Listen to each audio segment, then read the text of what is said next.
آج تم نے لباس نیا پہنا ہے، یہ ببول کے کانٹے؟ تو حضرت جبریل نے عرض کیا مولا نے حکم دیا، رب نے حکم دیا کہ جتنے فرشتے سب آج میرے ابو بکر کے نقش قدم پر چلو، جیسا میرے ابو بکر نے پہنا ویسے ہی پہنو، جیسے ابو بکر نے پہنا ویسے ہی پہنو۔ میرے نبی نے اپنے حیات طیبہ میں بھی حضرت ابو بکر صدیق کو اپنے مصلی پر کھڑا کیا نماز پڑھانے کے لیے، اے ابو بکر میرے بعد تم نماز پڑھاؤ۔ آقا کریم بستر علانت پر ہے، طبیعت تقاضائے بشری علیل ہے۔ حضرت عائشہ سے میرے آقا نے ارشاد فرمایا، عائشہ میرے آقا ابو بکر سے کہہ دو کہ میری امت کو نماز پڑھائیں۔ حضرت عائشہ نے کہا، یا رسول اللہ میرے بابا کا دل بڑا نرم ہے، میرے بابا کا دل بڑا نرم ہے، اور جب وہ آپ کی جگہ مصلی پر کھڑے ہوں گے تو سوال نہ پائیں گے۔ میرے نبی نے پھر فرمایا، عائشہ کہہ دو میری جگہ پر مصلی امامت پر کھڑے ہو کر ابو بکر صدیق نماز پڑھائیں۔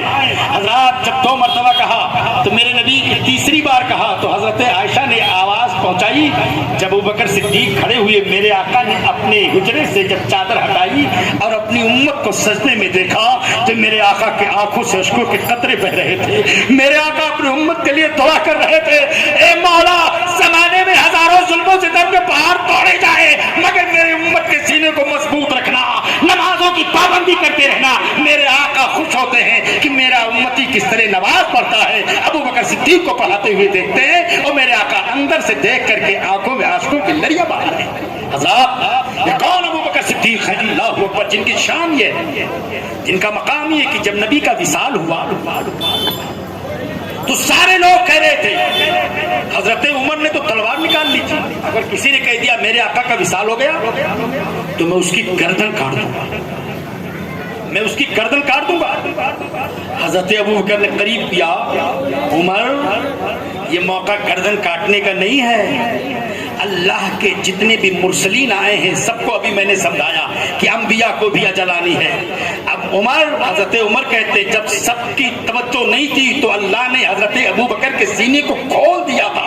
حضرت ابو بکر سمجھ رہے تھے مقام کیا ہے، قرآن مقدس کی آیت کریمہ کی تلاوت کی، اور بالاتفاق جس کو مجلس شورا نے، جس کو امیر المومنین خلیفۃ المسلمین بنایا، اسے دنیا ابو بکر صدیق کہتی ہے، یہی نہیں ہے۔ آؤ سنو، حضرت عائشہ صدیقہ جو ام المومنین ہے، ام المومنین سارے مومنوں کی ماں ہے، ایک دن آنگن میں تشریف فرما تھی، میرے آقا کریم صلی اللہ علیہ وسلم کے قدموں میں بیٹھی تھی، میرے آقا کا سر مقدس ان کی زانوں پر تھا، آسمان پہ تارے چمک رہے تھے، اجالی رات تھی، تو حضرت عائشہ صدیقہ نے پوچھا، ام المومنین نے پوچھا، آقا یہ آسمان پر جتنے تارے چمک رہے ہیں کیا اتنی بھی نیکیاں آپ کے کسی امتی کے پاس ہیں؟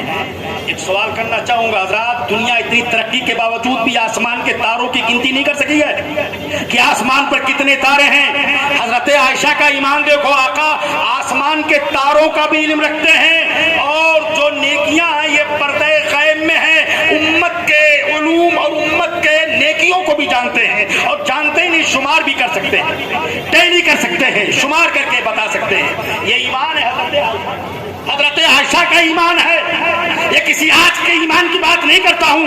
حضرت عائشہ نے کہا، یا رسول اللہ اتنی نیکیاں کسی کے پاس ہیں جتنے آسمان پر تارے ہیں؟ تو پہلے تو آج کے انسان کو سوچنا چاہیے کہ جو لوگ کہتے نبی کو اس کا علم نہیں، نبی کو اس کا علم نہیں، حضرت عائشہ نے پوچھا کیوں؟ یہ آسمان کے تارے غیب میں ہیں، غیب الغیوب ہے، کوئی آج تک نہ بتا سکا تارے کتنے ہیں، لیکن عائشہ کا ایمان ہے جہاں دنیا تھک کے بیٹھ جاتی ہے وہاں سے مصطفیٰ جان غیبت علم کی ابتدا ہوتی ہے، اور نیکیاں کس کے پاس ہے یہ بھی بتائیے، اور یہی نہیں دونوں کا شمار کیجیے۔ میرے آقا نے فرمایا، اے عائشہ، حضرت عائشہ صدیقہ سمجھ رہی تھی اتنی نیکیوں کا حامل یا تو ابو بکر صدیق ہوں گے یا صدیقہ ہوں گے۔ میرے آقا نے فرمایا، عائشہ اتنی نیکیوں کا حامل میری امت میں کوئی ہے تو میرا عمر ہے، وہ میرا عمر ہے جو اتنی نیکیوں کا حامل ہے۔ حضرت عائشہ خاموش ہو گئی۔ یہ روایت عہد فاروقی میں، توجہ رہے، زمانے فاروقی میں، خلافت فاروقی میں شدہ جب حضرت فاروق اعظم کے کانوں میں پہنچی، کچھ لوگوں نے کہا کہ حضرت عمر کی نیکیاں آسمان کے تاروں کے برابر ہیں۔ جب آسمان کے تاروں تلواروں کی بات آئی تو نبی نے حضرت عمر کے بارے میں کہا تو حضرت عمر کی ننگی تلوار میان سے نکلی تھی اور مدینے کی گلیوں میں کہہ رہے تھے اگر کسی نے کہہ دیا کہ میری نیکیاں ابو بکر سے زیادہ ہیں تو میری تلوار ہوگی، اس کا گردن ہوگا۔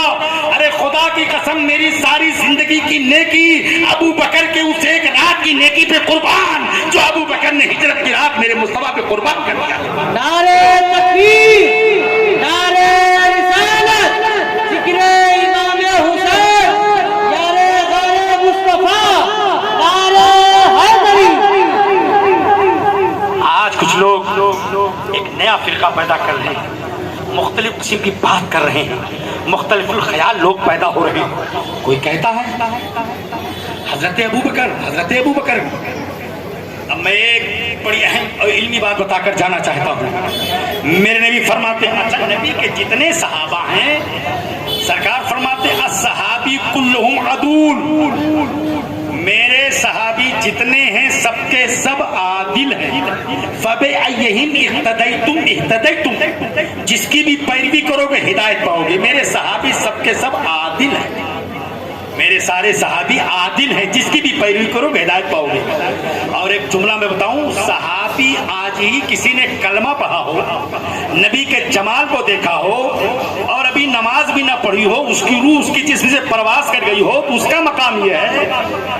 سرکار غوث پاک سے کسی نے پوچھا اے سرکار سیدنا غوث پاک آپ کا مقام بہت بلند ہے، جب دیکھو کرامت، آپ محبوب سبحانی ہیں، شہباز لامکانی ہیں، سیدنا شیخ سرکار عبد القادر جیلانی، آپ بتائیے جب دیکھو کرامت کیا آپ کا مقام کسی نبی کے مقام کے قریب ہے؟ تو میرے غوث پاک کا جملہ سن کر جانا، ارشاد فرماتے ہیں میری کرامتوں کی کثرت کو دیکھ کر مجھے نبی کے قریب بتانے والوں، نبی کے مقام کے قریب کی بات کرنے والوں کہ آپ کا مقام کسی نبی کے مقام کے قریب ہے۔ غوث پاک کا جملہ سنو، آپ فرماتے ہیں نبی تو نبی ہوتا ہے، نبی تو نبی ہے، اگر کوئی نبی کا صحابی، میرے نبی کا کوئی صحابی، جملہ ذرا بہت مضبوط ہے توجہ سنیے گا، میرے نبی کا کوئی صحابی بنیت جہاد گھوڑے کے پشت پر سوار ہو کر سامان حرب و ضرب سے لیس ہو کر میدان کارزار کی طرف جا رہا ہو اور اس کے گھوڑے کے سم سے ایک ذرہ اڑے میرے ماتھے پہ پڑ جائے تو میری شفاعت کی ضمانت ہے۔